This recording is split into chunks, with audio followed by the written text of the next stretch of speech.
یہاں پر ایک اہم بات آپ کو یہ بتلانا ہے کہ عرف بعضها وأعرض عن بعض. آپ علیہ الصلوۃ والسلام نے جب حفصہ رضی اللہ عنہا سے کچھ بات کی تھی، راز کی بات، کہ فلن اعود، اب میں اس کی طرف نہیں لوٹوں گا، یعنی ماریا کی طرف ہو یا شہد کی طرف ہو. ساتھ میں اللہ کے وسلم یہ بھی کہا تھا صلی اللہ علیہ وسلم کہ لا تخبری بذلک احدا، کسی کو اس کی خبر نہیں دینا. لیکن جب حفصہ رضی اللہ عنہا نے جب اس کی خبر دے دی اور اللہ نے آپ کو اس سے واقف بھی کروا دیا، تو آپ غور کر کے دیکھیے کہ آپ علیہ الصلوۃ والسلام کو جب اس کا علم ہوا کہ حفصہ نے ابھی اس کو جو ہے مطلب یعنی کسی کو خبر دے دی ہے، تو آپ علیہ الصلوۃ والسلام نے واقعہ کا کچھ حصہ ان کو سنایا حفصہ کو. عرف بعضها، کچھ حصہ تو انہیں سنایا، پوری بات نہیں بتلائی. وَأَعْرَضَ عَنْ بَعْضٍ، اور کچھ باتوں کو نظر انداز کر دیا، پوری باتوں سے انہیں واقف نہیں کروایا. یعنی کسی کی کوتاہی، کسی کی غلطی ہم پر واضح ہوتی ہے، ہم اشارے کنایے میں انہیں واقف کرواتے ہیں کہ دیکھو تم سے ایسی کوتاہی ہوئی ہے. تفصیلات میں ہم نہیں جا رہے، کیوں؟ تاکہ خجالت ہوتی ہے، شرمندگی ہوتی ہے. اچھا یہ سب چیزیں ہم ان کے علم میں آ گئی ہیں کیا؟ نہیں، کچھ چیزیں اشارے کنائے میں آدمی کر دیتا ہے اپنی شرافت اور اپنے کرم کے اعتبار سے، پوری باتوں سے واقف نہیں کرواتا ہے. کیونکہ پوری باتوں سے واقف کروانا گویا کہ آدمی کو مکمل شیم کروانا ہوا. تھوڑی سی بات کافی ہو جاتی ہے ایک شریف انسان کے لیے. اگر آپ اس کو مکرر بولیں گے، مکرر نہ بھی ہو تو اس کو تفصیل سے آپ بولیں گے، تو پھر کتنی بری بات ہو جاتی ہے. تو اللہ کے رسول کی بھی یہ اعلیٰ اخلاق تھے کہ آپ نے عرف بعضها واعرض عن بعض، یہ اخلاق تھے اللہ کے رسول کے صلی اللہ علیہ وسلم. لیکن عرف بعضها واعرض عن بعض، اس آیت کریمہ کے اس ٹکڑے کو اہل علم نے دو قراتیں بیان کی ہیں. اس کی دو قراتیں ملتی ہیں، بھلے ہی ایک ہی قرات حجت ہے اور دوسری قرات وہ مرجوح ہے، لیکن ایک قرات کیا ہے؟ عرفہ، یعنی را مشدد ہے، عرف یعرف تعریف سے. ایک قرات آتی ہے یعنی مخفف، عرفہ. یہ دو قراتیں کس اعتبار سے؟ جمہور قراء جو ہیں انہوں نے عرفہ ہی پڑھا ہے، جو ابھی مصحف میں لکھا ہوا ہے. محمد ابن جریر الطبری رحمہ اللہ نے دونوں قراتیں بیان کی ہیں. پہلی قرات یہ ہے کہ عرف بعضها واعرض عن بعض. تو ان جمہور قراء کا کہنا ہے کہ یہ قرات ایسی ہی ہے کہ عرف، اس کا معنی یہ ہوتا ہے کہ عرف حفصہ ببعض القول، کہ آپ علیہ السلام نے حفصہ کو کچھ باتوں سے واقف کروایا، کچھ باتیں جتلائی، آپ نے کچھ باتیں بتلائیں، اور اس کا ضد ہے وَأَعْرَضَ عَنْ بَعْضٍ، کچھ باتوں کو نظر انداز کیا آپ نے. ان جمہور قراء کا کہنا یہ ہے کہ اگر عرفہ کا معنی یہ ہوتا کہ عرفہ کے معنی میں بغیر مطلب مخفف تشدید کے بغیر، عرفہ کے معنی آتی جان لینا، از خود کسی معاملے کو پہچان لینا. اگر عرفہ ہوتا تو اس کا جو ضد آگے آ رہا ہے وہ اعرضہ کے بجائے انکرا ہوتا، یعنی عرفہ بعضها وانکرا ببعض، ایسا ہونا چاہیے. جبکہ اس کا ضد قرآن مجید میں انکرا نہیں ہے، اور جو ہے اس کا ضد انکرا ہی آتا ہے عربی زبان میں. تو یہ جمہور قراء نے کہا ہے، اور یہی بات درست ہے جو کہ مشدد ہے. ایک اور قرات آتی ہے جسے ابو اسحاق الثعلبی رحمہ اللہ نے، ان کی جو تفسیر ہے الکشف والبیان، اس میں انہوں نے یعنی جو معروف امام النحات الکسائی ہیں ان کے حوالے سے لکھا ہے کہ انہوں نے اس کو عرف بعضها، ایسے انہوں نے قرات جو ہے پیش کی ہے. معروف قراء میں سے ہیں وہ. اور انہوں نے ابو عبد الرحمن السلمی، قتادہ ابن دعامہ السدوسی اور دیگر اصحاب علم ہیں، دیگر قراء ہیں، ان کے حوالے سے جو قرات انہوں نے ذکر کی ہے وہ کہ عرف بعضها واعرض عن بعض، عرف بعضها واعرض عن بعض. اگر اس قرات کو مان لیا جائے تو اس کا معنی کیا ہوگا؟ عرف بعضها واعرض عن بعض کا معنی کیا ہوگا؟ عرفہ کے معنی آتے ہیں یعنی جان لینا، صرف جان لینا نہیں ہے. مطلب یہ ہوتا ہے کہ ایک شخص جو کسی معاملے کو دیکھ لیتا ہے تو کیا بولتا ہے وہ کہ میں نے اس بات سے اچھی طرح واقف ہوں، میں اس بات کو جان چکا ہوں، اب دیکھو میں کیا کرتا ہوں، اب اس کی سزا دوں گا میں. اس کا پورا مفہوم یہ ہوتا ہے. تو عرف بعضها واعرض عن بعض کا معنی یہ ہوگا، گویا کہ یہ بتلانا مقصود ہے کہ آپ علیہ الصلوۃ والسلام حفصہ کی اس نادانی سے واقف ہو گئے، جان گئے آپ، اور آپ اس کا بھی بدلہ بھی لیں گے. کیسے؟ طلاق کے ذریعے سے. یہ مقصود ہے وہاں پر. یہ اس قرات کا معنی نکلتا ہے. عربی زبان میں جسے کہا جاتا ہے لأعرفن لک، لأعرفن لک ما فعلت، تم نے کیا کیا ہے میں جان چکا ہوں. میں کیا مطلب ہے اس کا؟ لأجازینک، اب دیکھو میں تمہیں اس کی کیسی سزا دیتا ہوں.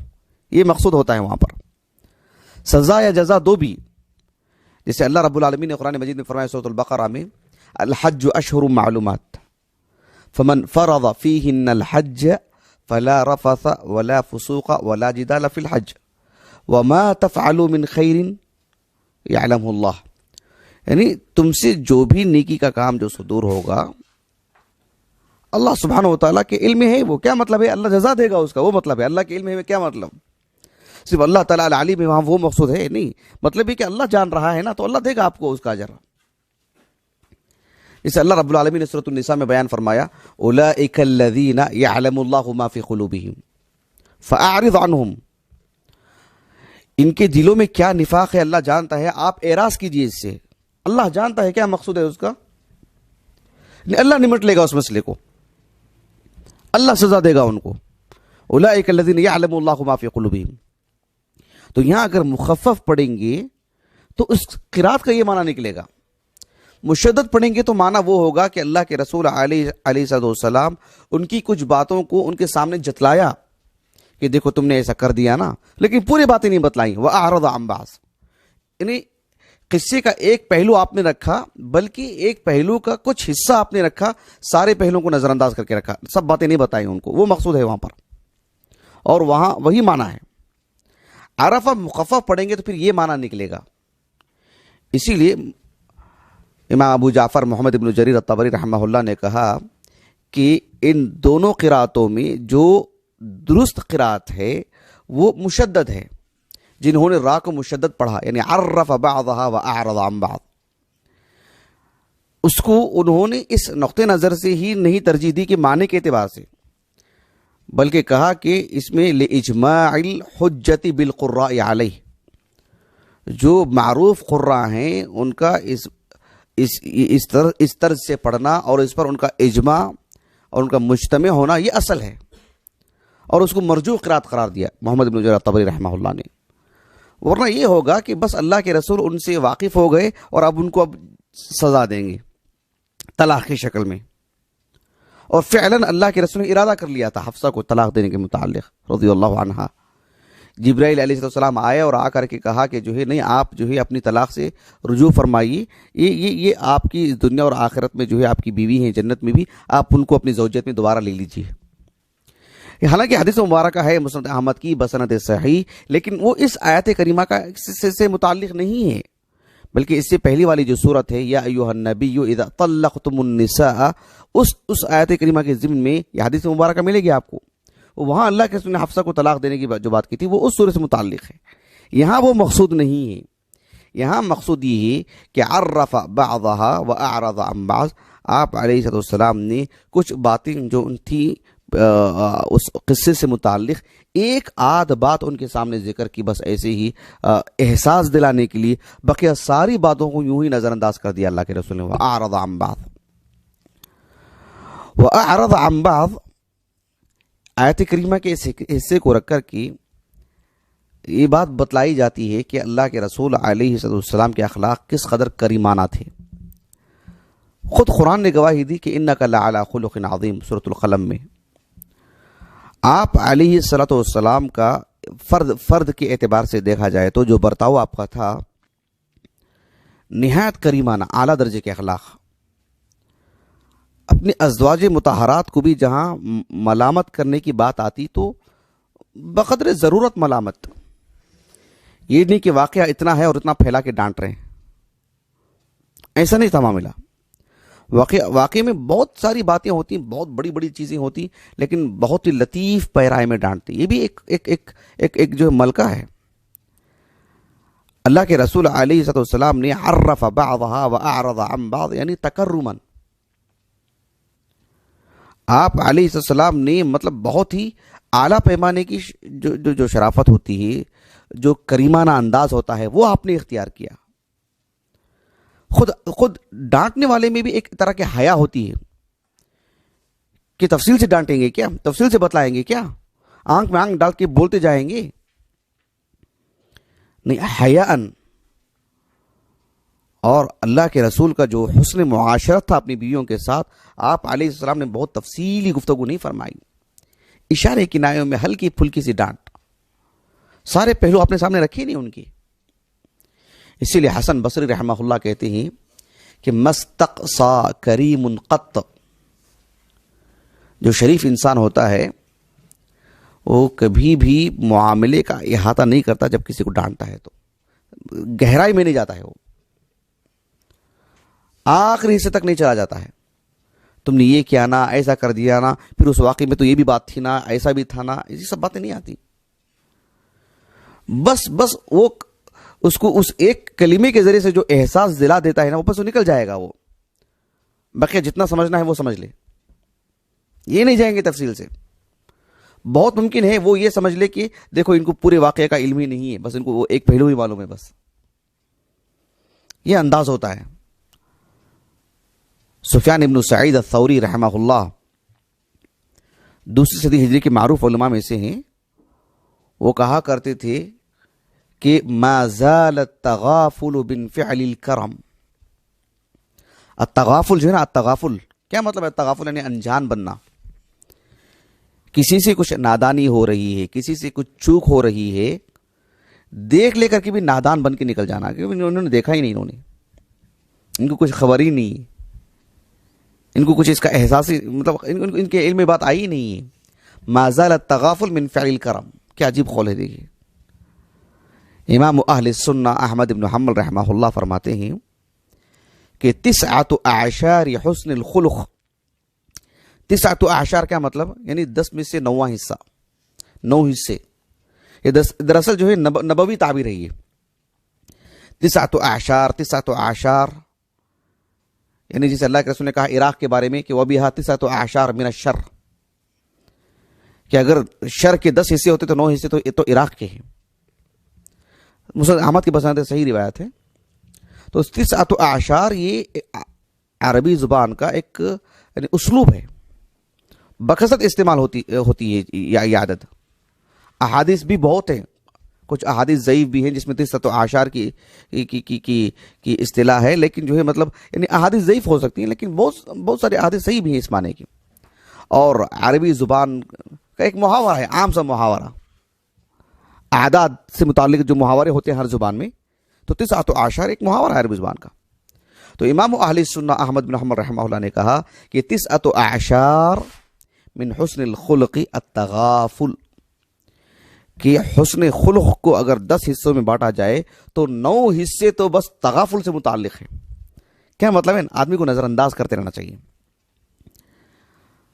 انسان کی نظر ہے 10 چیزوں پر پڑتی رہتی ہے، مختلف افراد کی، کبھی ایک ہی فرد کی، یعنی اسے آج بھی کچھ کرتے ہوئے دیکھ رہے ہیں، کل بھی کچھ کرتے ہوئے دیکھ رہے ہیں، پھر کچھ کرتے ہوئے دیکھ رہے ہیں. ہم نظر انداز کرتے جا رہے ہیں. وہ سمجھ رہے ہیں کہ ہم نے دیکھا نہیں ہے، ہم نے جانا نہیں ہے، لیکن اس میں سے کوئی چیز ہوتی ہے جو بہت ہی زیادہ مؤثر ہوتی ہے، ہم وہاں تنبیہ کر دیتے ہیں، دیکھیں یہ چیز ہے، وہ بس نکل گئے. سب میں نہیں جانا چاہیے. آپ جانتے ہیں ایک صاحب ہیں، دوسری صدی ہجری کے ہی، تیسری صدی ہجری کے اواخر کے ہیں، وہ عاصم الاسم بہرے کو بولتے ہیں. وہ بہرے نہیں تھے، وہ سیر اعلام نبلا وغیرہ میں ان کا ترجمہ حیات آپ پڑھ سکتے ہیں. ایک خاتون ان کے پاس آئی اپنی ضرورت پوری کرنے کے لیے، کچھ مانگنے کے لیے. ان کے پاس اپنی کچھ حاجتیں سامنے رکھیں کہ جو میری کچھ حاجتیں ہیں وہ میری حاجتیں آپ پوری کر دیجیے. تو اس سے جو ہے مطلب ایک جو انسان کے لیے جو عام ضرورت ہوتی ہے اس سے جو ایک آواز نکل گئی. تو یہ شرمندہ ہو گئی خاتون. انہوں نے فوراً جو ہے مطلب اسلوب بدلا اور کہا کہ تم نے کیا کہا اتنی دیر سے؟ میں نے کچھ سنا ہی نہیں, ذرا بلند آواز سے کہیے, میں اونچا سنتا ہوں. تو وہ سمجھی کہ اچھا ان کو اس کا کچھ علم ہی نہیں, ان کو اس کی کچھ خبر ہی نہیں ہوئی ان کو. تو بہت احساس ہوا اس کو. پھر دوبارہ اس نے اپنی بات رکھی. ان کے اس حسن خلق, ان کے اس شرافت کی وجہ سے عاصم الاسم ہی نام پڑ گیا ان کا. وہ اسم نہیں تھے, وہ بہرے نہیں تھے, اعلیٰ درجے کے اخلاق کا ثبوت دیا انہوں نے. ہم معاشرتی زندگی گزارتے ہیں, اس میں ہماری کوتاہیوں پر کتنے لوگوں کی نظر ہوتی ہے, دوسروں کی کوتاہیوں پر ہماری کتنی نظر ہوتی ہے. ہم پیٹھ پیچھے نہیں بول لیتے رہتے, وہ چلتا ایسا ہے, وہ بیٹھتا ایسا ہے, وہ بات ایسی کرتا ہے, اس کے کپڑے ایسے ہوتے ہیں, اس کے چپل ایسے ہوتے ہیں, وہ یوں کہتا ہے. نہیں کہتے ہم, مطلب پوری تفصیلات ہم نہیں گنواتے ہیں. سبحان اللہ العظیم. پیٹھ پیچھے تو کیا, سامنے بھی جو ہے ہم بقدر ضرورت ہی مطلب بہت ہی لطیف اشارے میں 100 میں سے ہم 2-3 باتیں کہیں اور نکل جائیں. عند الضرورہ, عند الحاجہ, مفصل گفتگو ان کے سامنے رکھیں گے. ایسا معاملہ نہیں ہے. اسی لیے اللہ تعالیٰ نے رسول اللہ صلی اللہ علیہ وسلم کے اخلاق کی طرف یہاں پر اشارہ کیا کہ عرف بعضہ واعرض عن بعض.